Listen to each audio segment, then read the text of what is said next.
Assalamualaikum warahmatullah. Kembali lagi bersama saya, Vena di channel Ruang Sunyi, yang akan menemani malam kesendirianmu. Sebelum masuk ke ceritanya, tarik selimutmu, matikan lampu kamarmu. Mari simak ceritanya. Pagi masih menggigil di lereng pegunungan Jawa Tengah. Kabut tipis menggantung di antara pepohonan pinus, menyelimuti rumah-rumah kayu yang berdiri tenang di Desa Waringin. Di salah satu rumah sederhana, seorang pemuda tengah merapikan rambutnya di depan cermin kecil yang sedikit retak di sudutnya. Namanya Yono. Usianya baru 18, dan baru sebulan lalu ia resmi menyandang gelar lulusan SMA. Di balik sikap pendiam dan wajah datarnya, Yono menyimpan harapan sederhana, membantu orang tuanya yang sudah menua, dan jika memungkinkan, menabung sedikit demi sedikit untuk kuliah. Hidup di desa seperti Waringin bukan perkara sulit, tapi tak juga mudah. Semua serba cukup, tapi selalu ada batas tipis antara cukup dan kekurangan. 2 minggu yang lalu, satu perubahan datang ke desa mereka. Sebuah bangunan modern dengan cat putih mencolok berdiri di dekat jalan utama, minimarket, Betamart. Bagi warga desa yang terbiasa belanja di warung Pak Min atau Buati, keberadaan Betamart seperti pertanda zaman baru mulai menyusup ke tanah mereka yang tenang. Tapi lebih dari itu, Betamart membuka kesempatan, lowongan kerja untuk warga lokal. Pagi itu, Yono dipanggil untuk wawancara. Ia berangkat mengenakan kemeja pinjaman dari sepupunya, celana kain yang sudah mulai pudar warnanya, dan sepatu yang baru saja ia semir malam sebelumnya. Ibunya hanya bisa berpesan, jangan gugup, bicara yang sopan. Ayahnya, seperti biasa, hanya mengangguk dari bel bambu sambil menyeruput kopi. Minimarket itu masih terlihat baru, bahkan aroma cat belum sepenuhnya hilang. Ruangannya terang benderang dengan lampu-lampu putih yang dingin. Saat tiba giliran Yono masuk ke ruang interview, ia sempat terpaku sejenak. Seorang pria berjas rapi dengan clipboard di tangannya menyambutnya dengan senyum tipis. Wawancara berjalan singkat tapi cukup membuat keringat dingin membasahi punggungnya. Ia sempat beberapa kali tersendat saat menjawab, namun entah mengapa, pewawancaranya tampak maklum. Beberapa jam setelahnya, Yono mendapat kabar yang membuatnya tersenyum lebar. Untuk pertama kalinya dalam seminggu, ia diterima sebagai kasir dan mulai bekerja lusa. Hari pertama kerja Yono dimulai dengan udara yang sedikit lebih hangat dari biasanya. Matahari sudah naik separuh ketika ia tiba di halaman parkir Betamart dengan jaket tipis membalut tubuhnya. Jam di ponselnya menunjukkan pukul 10.30, 30 menit sebelum shift kedua dimulai. Ia menyempatkan diri mengatur napas sejenak, mencoba menenangkan gugup yang masih bersarang di dadanya. Pintu belakang minimarket terbuka dengan sedikit berderit ketika ia mendorongnya. Di dalam, suasana cukup hening, hanya terdengar suara AC yang berdengung pelan. Ruangan itu adalah ruang karyawan, cukup sempit, dengan deretan loker besi, gantungan baju, dan sebuah meja kecil dengan dispenser serta beberapa gelas plastik di atasnya. Dindingnya dicat putih polos, tapi cahaya neon yang terlalu terang membuat semuanya terlihat pucat. Seorang pria paruh baya berperawakan kurus sedang memeriksa daftar absensi di atas clipboard. Ia mengenakan rompi biru dengan nama kecil tertulis di dada, Pak Darmin, kepala bagian shift siang. Yono, ya? Tanya Pak Darmin tanpa menoleh. Iya, Pak, jawab Yono cepat, sedikit kaku. Pak Darmin mengangguk, lalu menunjuk ke arah loker di sisi kanan. Seragammu ada di sana. Ukuran M, ganti dulu, nanti ketemu Leni, dia juga baru. Kalian bareng di kasir 2. Yono membuka loker yang dimaksud dan menemukan seragam biru merah khas Betamart yang masih terlipat rapi. Aromanya masih baru, seperti kain yang baru keluar dari pabrik. Ia segera berganti pakaian, merapikan kerah, dan memastikan name tag bertuliskan Yono terpasang lurus di dada. Setelah siap, ia keluar ke area toko. Lampu-lampu terang menerangi rak-rak berisi makanan ringan, sabun, minuman, dan segala kebutuhan rumah tangga. AC membuat suhu di dalam terasa dingin, kontras dengan udara luar yang mulai menghangat. Di kasir 2, seorang gadis dengan rambut diikat rapi sedang mencoba mengoperasikan mesin kasir. Ia tampak fokus, tapi begitu mendengar langkah Yono, ia menoleh dan tersenyum kecil. "Yono, ya? Aku Leni," sapanya ramah. Yono membalas dengan anggukan canggung. "Iya? Baru juga, hari ini?" Leni tertawa kecil. "Sama. Aku juga baru. Sama-sama belajar, ya." Mereka mulai mengenal sistem kasir, mengenali tombol-tombol, dan memahami prosedur standar dari lembar panduan yang disediakan di bawah laci mesin. Sesekali, pegawai senior lewat dan memberi arahan singkat. Pelanggan belum terlalu ramai siang itu.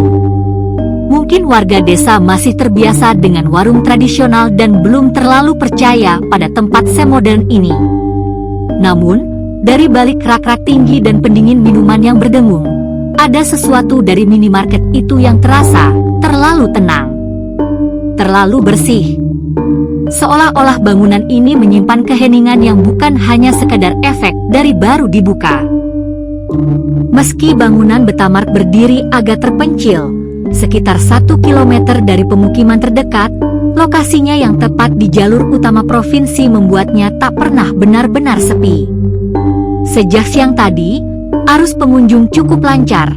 Ada ibu-ibu dari desa yang penasaran ingin mencoba belanja di toko modern. Ada pula sopir truk yang mampir membeli air mineral dan rokok. Yono dan Leni cukup sibuk, namun tidak sampai kewalahan. Menjelang sore, saat matahari mulai condong ke barat dan pelanggan mulai berkurang, suasana minimarket menjadi lebih lengang. AC terus berdengung, menyatu dengan suara detik dari jam dinding yang menggantung di dekat rak mie instan. Yono duduk di kursi kecil di belakang kasir, memijat tengkuknya yang pegal. Leni berdiri di dekat rak permen, merapikan beberapa bungkus yang tampak terjatuh. "Lumayan juga, ya? Rame dari tadi," kata Yono membuka percakapan. Leni menoleh, tersenyum. "Iya, aku kira bakal sepi banget. Ternyata banyak juga yang lewat. Ya, walaupun jauh dari kampung, tapi ini kan jalan lintas. Mobil dan truk lewat terus. Untungnya, nggak ngebosenin." Yono bangkit dan berjalan ke arah Leni, membantu menata rak. Leni meliriknya sekilas. "Kamu tinggalnya di mana tadi?" "Desa Waringin. Cuma 2 kilometer dari sini, naik motor 5 menitan juga nyampe." "Kalau kamu dari arah barat, Desa Karangjati." "Jauh sih, naik ojek 15 menit. Kalau nggak ada motor, ya bisa nangis di pinggir jalan." Yono tertawa pendek. "Wah, hati-hati dong kalau pulang malam. Soalnya katanya jalur ke Karangjati tuh sepi banget pas lewat kebun teh, ya? Banyak cerita-cerita serem." Leni pura-pura bergidik, lalu menjawab santai, "Iya tuh, katanya sering ada penampakan nenek-nenek nyetok motor. Tapi mungkin neneknya cuma butuh tebengan." Mereka tertawa bersama. Yono menambahkan, "Atau mungkin dia cuma pengen ngobrol. Kasihan juga, sendirian di tengah kebun." Leni menyenggol bahu Yono sambil berkata dengan nada menggoda, "Yah, siapa tahu nanti setan malah jatuh hati sama aku. Terus minta antar pulang tiap malam." Yono tertawa lebih keras. "Wah, bisa jadi. Tapi hati-hati, jangan sampai kamu yang malah jatuh hati balik. Repot urusannya. Kalau ganteng kayak kamu sih, Mungkin bisa dipikir-pikir dulu, sahut Lenny cepat. Keduanya tertawa, kali ini lebih lepas. Suara mereka memantul ringan di antara dinding toko dan rak-rak barang. Hari mulai gelap ketika jam di dinding menunjukkan pukul 19 tepat. Langit di luar jendela sudah berubah menjadi biru tua, dan hanya tersisa semburat jingga tipis di ujung barat. Yono menguap kecil sambil menyelesaikan transaksi terakhir. Seorang pembeli membeli sebungkus mie instan dan 2 botol minuman isotonik. Setelah mengucapkan terima kasih, ia menutup laci kasir dan menekan tombol penutup shift. Lenny, yang tadi sedang menyapu area depan kasir, bersandar sebentar di gagang sapu. Akhirnya kelar juga, katanya, menyeka keringat di pelipis. Lumayan capek ya, sahut Yono sambil merenggangkan bahu. Tapi nggak seburuk yang kubayangin. Besok shift lagi kan? Tanya Lenny. Iya, shift 2 juga. Kamu? Sama. Ya udah, kita barengan lagi deh. Mereka berdua menuju ruang belakang, melewati lorong barang yang setengah redup pencahayaannya. Di ruangan back office, beberapa karyawan shift malam sudah terlihat. Ada 2 orang pria dan 1 perempuan, sedang duduk di depan monitor CCTV sambil mencatat stok dari gudang. Mereka hanya saling angguk ketika Yono dan Lenny masuk. Pak Darmin, yang kini mengenakan jaket dan bersiap pulang juga, memberikan beberapa catatan singkat soal pergantian shift. Besok jam 11 masuk lagi, ya.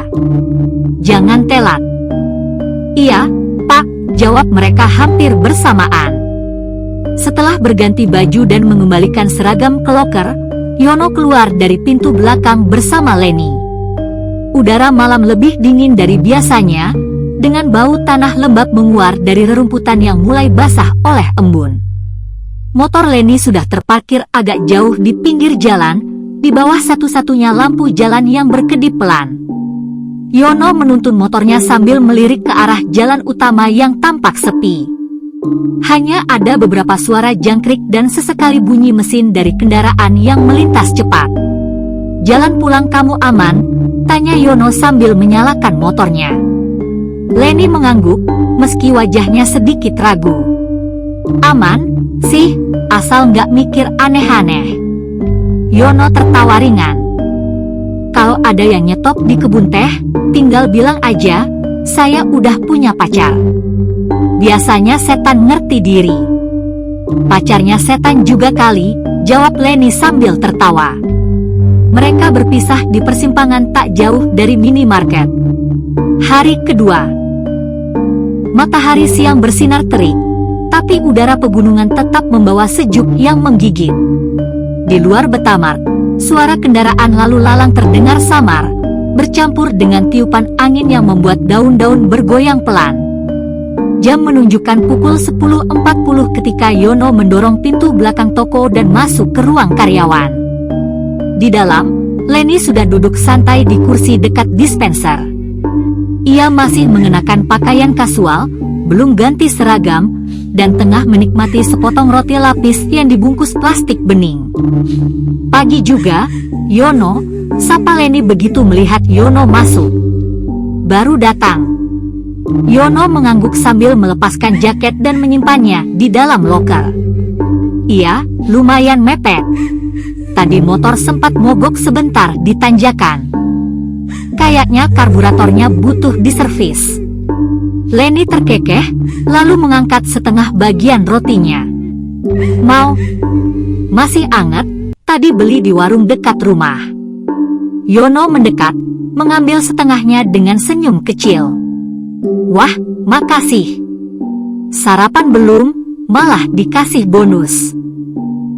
Mereka makan roti sambil duduk di bangku kayu panjang yang biasa digunakan karyawan untuk istirahat. Hening sejenak, hanya terdengar suara gigi mengunyah dan derupan AC tua di sudut ruangan. Meski baru kenal sehari, obrolan mereka sudah terasa akrab. Mungkin karena sama-sama baru, atau mungkin karena kepribadian mereka memang saling cocok. Setelah selesai makan, Mereka berganti pakaian dan bersiap menuju area depan toko. Seragam biru merah yang kemarin sempat terasa asing, kini mulai terasa pas di tubuh. Yono merapikan name tag-nya, sementara Leni menyisir rambutnya cepat-cepat. Ketika mereka keluar dari ruang karyawan dan menuju kasir, suasana toko sudah mulai ramai. Beberapa pelanggan sibuk memilih barang di rak makanan, sementara dua orang anak kecil berlarian kecil di lorong minuman ringan. Musik ringan dari speaker toko mengalun pelan, menambah kesan damai dan biasa saja.